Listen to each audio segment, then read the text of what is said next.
Pasiklausykime Jozuės knygos. Jozuė surinko visas Izraelio giminės į Sichemą, pasišaukė visus Izraelio seniūnus, vadus, teisėjus bei raštininkus.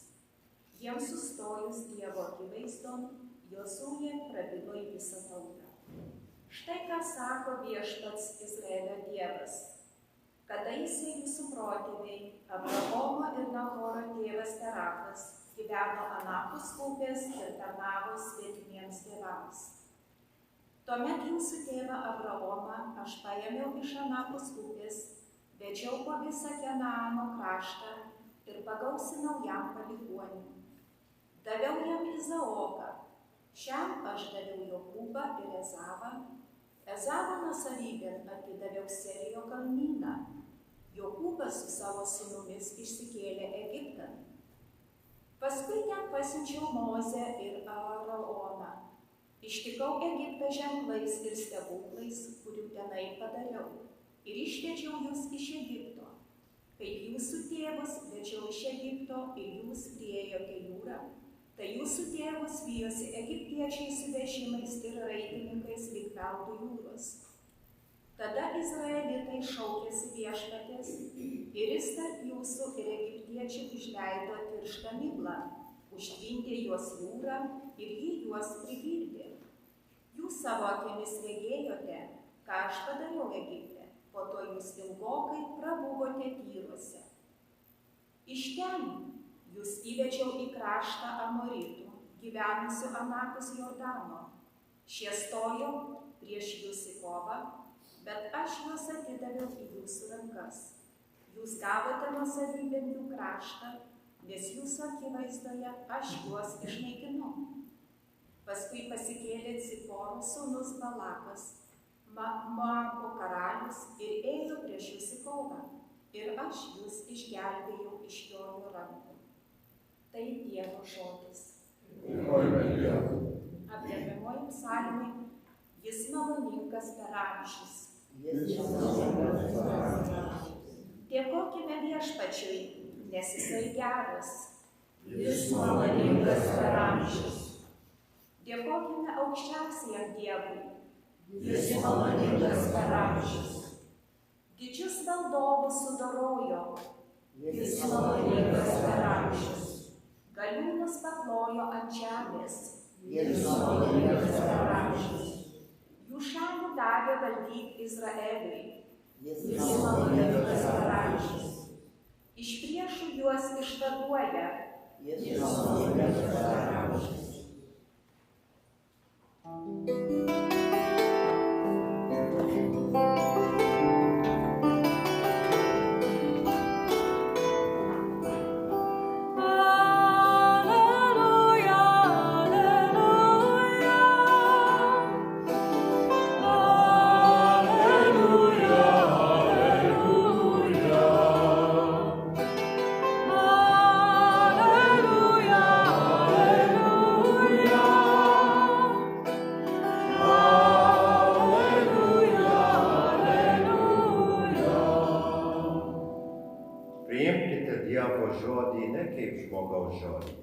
Bet kas jis iš tikrųjų yra, kaip Dievo žodis.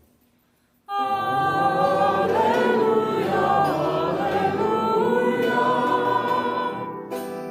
Alleluja, alleluja. Alleluja,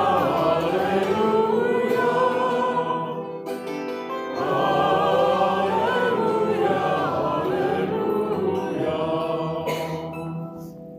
Viešpats su jumis. Pasiklausykite Šventosios Evangelijos pagal Matą. Tuomet pas jį atėjo farizėjai.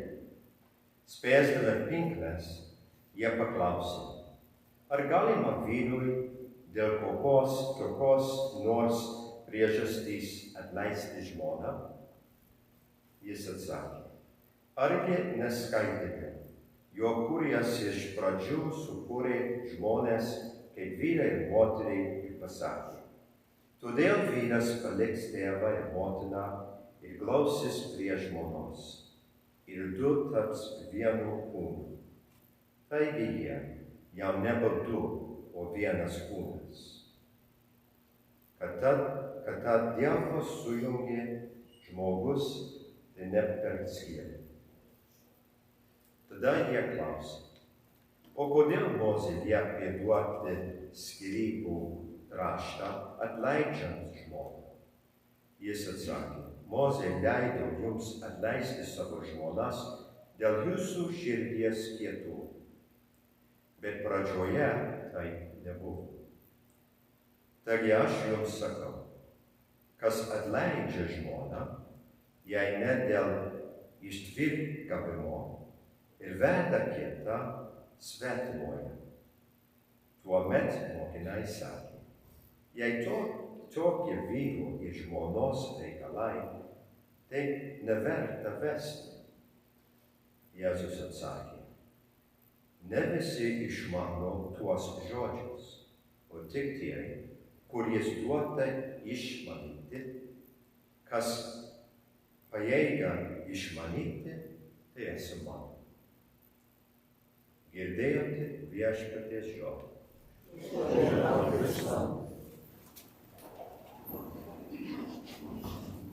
There are times that the readings of Scripture for the day make it very easy to formulate a common theme. The first reading, the response, and the gospel kind of line up together. Not the case today, the Friday of Ordinary Time of the 19th week. Have that strange reading, Gospel from Matthew. We'll leave the discussion of divorce to the canon lawyers. I'll stay away from that. But just draw our attention to 4 words from that gospel. What God has joined.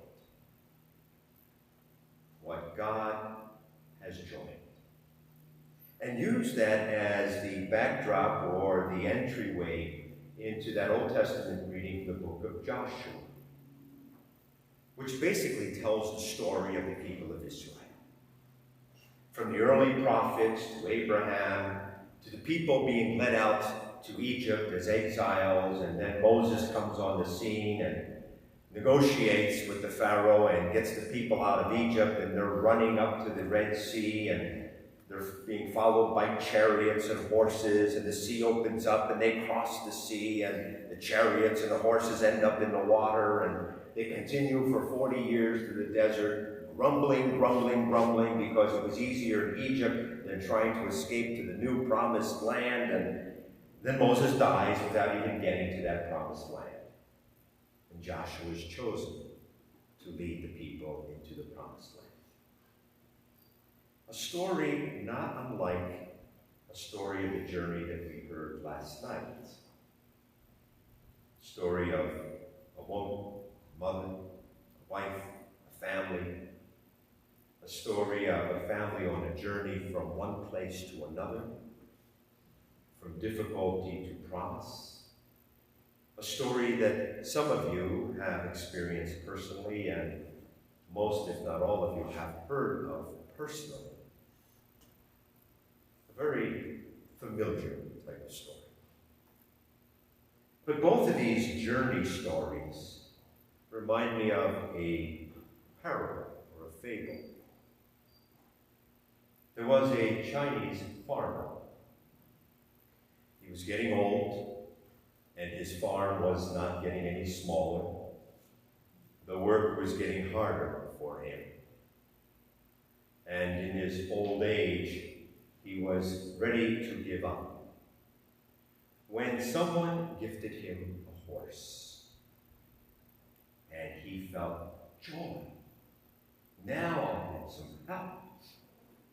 Horsepower. And his neighbor says to him, bad news, that horse. Bad news. You have to feed the horse. How are you going to do that? And the old farmer says, good news, bad news, who's to say? The spring storms came to the valley and flooded the farm. And With it brought trees down from the mountains and really created a mess. The storms were so fierce that they scared the horse away. The horse ran up to the mountains. The old neighbor said to the farmer, "Bad news. You lost your horse. Now what are you going to do?" And the old farmer says, "Good news, bad news. Who's to say?" In time, the horse returns and brings with it another wild horse. And again, the farmer is overjoyed. The neighbor says, "Now you've really got problems. You've got 2 horses to feed. And one of them is a wild horse. Bad news." The old farmer says, "Well, good news, bad news. Who's to say?" The old farmer's son came home and decided he can try taming this horse, this wild horse. And so he gets onto that horse and begins to tame the horse, and the horse throws him and he breaks an arm and breaks a leg, and the old farmer runs up to him and says, "Thank God you weren't killed." And the old neighbor says, "Poor kid, all busted up now. Told you that horse wasn't going to be good for you, bad news." The old farmer says, "Good news, bad news, who's to say?" Okay, where we're going. Then the emperor decides to wage war upon the neighbors, and the emperor needs to gather an army together. And so he comes through the villages and the valleys and begins to gather up the young, strong, healthy men. He looks at the old neighbor and says, "You're too old, go home." He looks at the old farmer and says, "You can't help me out either." Begins to look at this young son all busted up and says, "You know, if you weren't all busted up, if you weren't all broken up, I could take you into the army, but I guess you'll just have to stay home." And the neighbor says, "Boy, that's good news for the son. All busted up, but not having to go fight the war." And the old farmer says, "Good news, bad news. Who's to say?" There's a common thread through all these stories. The story of the farmer, the story of the journey from Lithuania to a new promised land, the story of the people of Israel under the guidance of the Lord. There's a common thread. We've actually heard it in various other ways throughout this week, in the stories of sacrifice and martyrdom, and white martyrdom, and the story of the deacon Lawrence, who was roasted front and back, and the story of Saint Teresa Benedicta of the Cross, who died in the concentration camps herself. Even in the stories of the contemplative like Clare of Assisi, or the strong, faithful, humorous mother, wife, who taught us forgiveness through her own life of St. Jane Frances of Saint. The stories have the same common thread. And the thread takes us back to Sunday. If you remember Sunday, we began with the continued celebration of Eucharist and the reminder of Jesus as the bread of life. The story of Christ's presence in our lives. Little Bobby talking to his kindergarten class. After everyone talked about the things that their dads are doing, the great things that their dads are doing, and little Bobby says, "And my dad, who's been out of work for months, embarrassed sitting in the back of the class," little Bobby says, "And my dad is here." Story of presence. That's the common thread.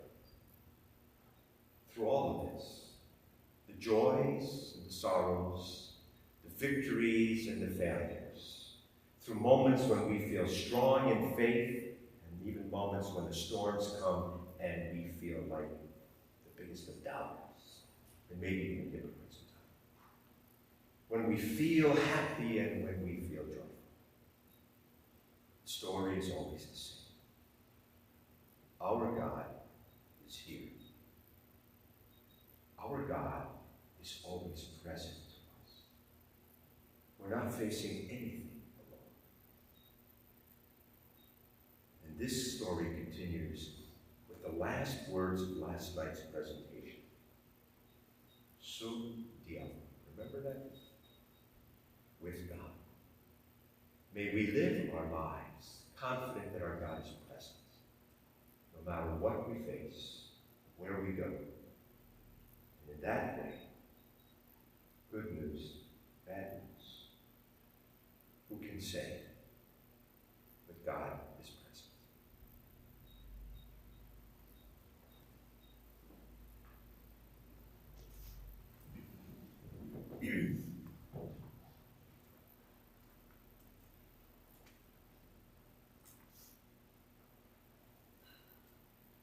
Brangieji susirinkus mums, kaip viena ateitininkiška šeima prie Kristaus altoriaus, tai kėlia iš mūsų širdžių vieningą maldą.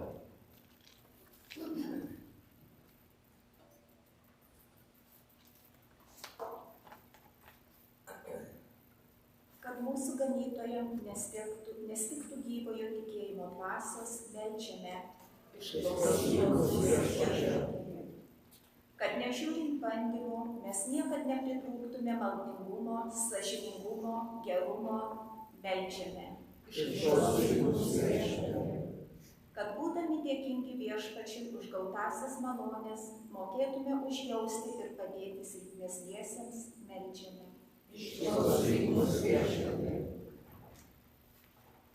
Kad mirusieji, už kurio šiandien meldžiamės, ir už parapiją, už kurią šiandien meldžiamės, ir mūsų mirusieji būtų priimti į garbę tavo sūnaus Jėzaus Kristaus, kurio didžioji meilė mus vienija, meldžiame.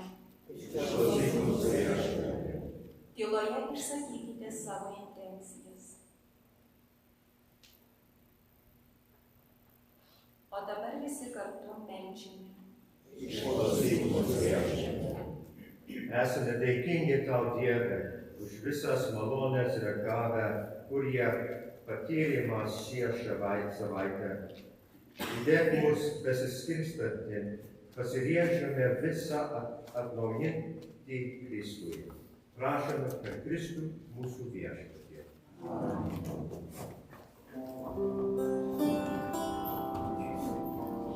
Amen.